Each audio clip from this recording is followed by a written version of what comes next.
Pendidik dan tenaga kependidikan yang terkasih, sebagaimana kita tahu, puasa dipraktikkan hampir oleh semua kebudayaan dan agama di dunia.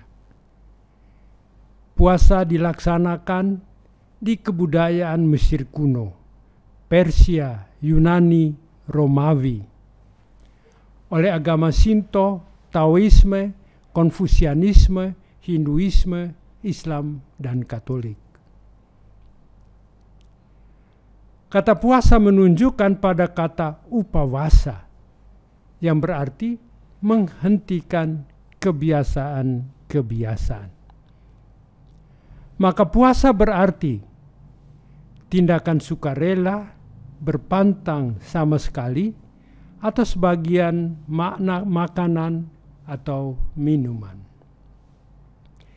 yang dilakukan baik secara pribadi maupun kelompok dengan aneka alasan, baik untuk tujuan agama maupun untuk tujuan yang lain.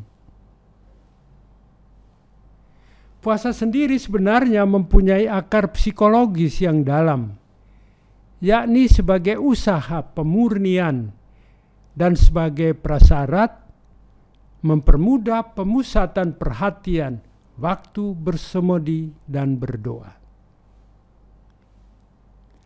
Umat Kristiani mewarisi kebiasaan puasa dari agama Yahudi.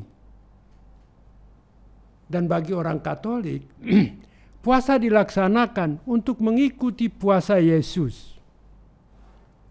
Waktunya akan datang, mempelai diambil dari mereka. Dan pada waktu itulah mereka akan berpuasa. Matius bab 9 ayat 14 sampai dengan 15. Puasa yang dimaksudkan itu berlangsung selama 40 hari. Seperti yang dilakukan oleh Musa sebelum menerima 10 perintah Allah. Kita dapat lihat itu pada Keluaran bab 34 ayat 28. Dilakukan oleh Elia sebelum bertemu dengan Tuhan di Gunung Horeb atau Sinai. Seperti dapat terlihat pada kitab pertama Raja-Raja bab 19 ayat 8. Dan khususnya oleh Yesus sendiri sebelum dia tampil di muka umum.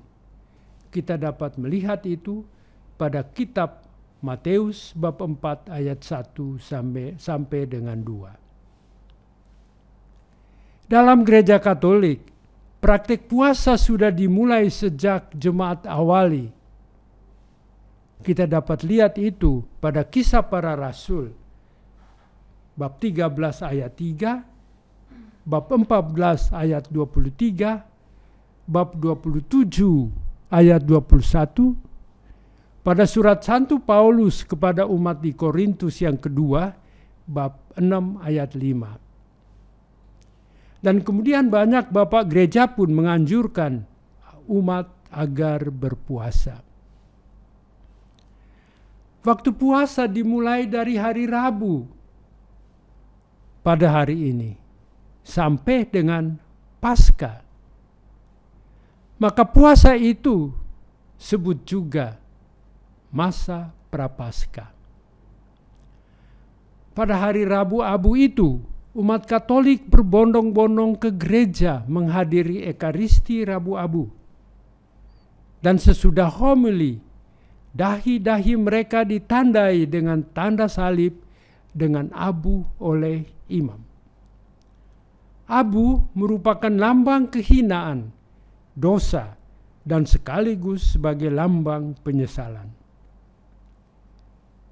Dahi kita ditandai dengan abu dimaksudkan untuk mengingatkan kita bahwa kita orang hina, orang berdosa, dan karenanya harus menyesali dan bertobat atas dosa-dosa kita. Yang wajib berpuasa adalah semua orang Katolik yang telah dewasa, mulai dari umur 17 tahun. Yang tidak diwajibkan berpuasa adalah anak-anak, orang tua, dan yang sakit. Yang dilakukan selama masa puasa adalah puasa dan pantang. Biasanya puasa dan pantang makanan dan minuman. Tetapi kemudian diperluas pula untuk semua hal-hal yang menyenangkan, seperti rokok, nonton, dan lain-lain. Untuk puasa, selama masa puasa itu, kita hanya makan kenyang sekali sehari. Sedangkan untuk pantang, kita makan atau mengkonsumsi makanan seperti daging, garam, merokok, dan lain-lain pada hari Rabu dan Jumat Agung. Tujuan dari puasa adalah untuk memuliakan Tuhan dengan menguasai keinginan-keinginan dan nafsu-nafsu badania, supaya roh, spirit lebih kuat dan lebih menonjol. Selanjutnya, karena terkait dengan puasa dan pantang, pengeluaran kita semasa puasa pun dapat berkurang. Gereja menganjurkan pengeluaran yang tidak dipakai itu dipakai untuk menolong orang miskin. Maka masa puasa Katolik selalu terkait dengan derma yang kita wujudkan dalam APP, Aksi Puasa Pembangunan. Kesimpulan yang dapat kita tarik bagi orang Katolik, puasa merupakan suatu bentuk pengorbanan atau persembahan dengan mengorbankan kesenangan dan keuntungan sesaat, mengurangkan unsur keserakahan. Puasa juga merupakan tanda penyesalan dan tobat. Puasa merupakan doa tubuh, merupakan satu bentuk perwujudan cinta kasih sebagai suatu kesempatan untuk memikirkan dan berbuat baik bagi orang lain melalui perhatian dan derma.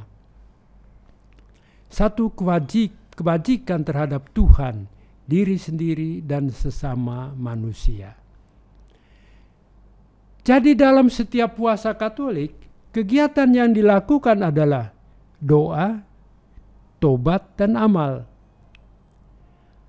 Akibat yang dapat diperoleh dari puasa adalah kita dapat terlepas dari ketergantungan jasmani, ketidakseimbangan emosional, serta perhatian-perhatian pada yang terfokus pada diri sendiri dengan menggantikan arah perhatian kepada Tuhan, sesama manusia, dengan memberikan derma dan kepada kehidupan roh, spirit kita sendiri, dengan melepaskan diri dari keserakahan-keserakahan.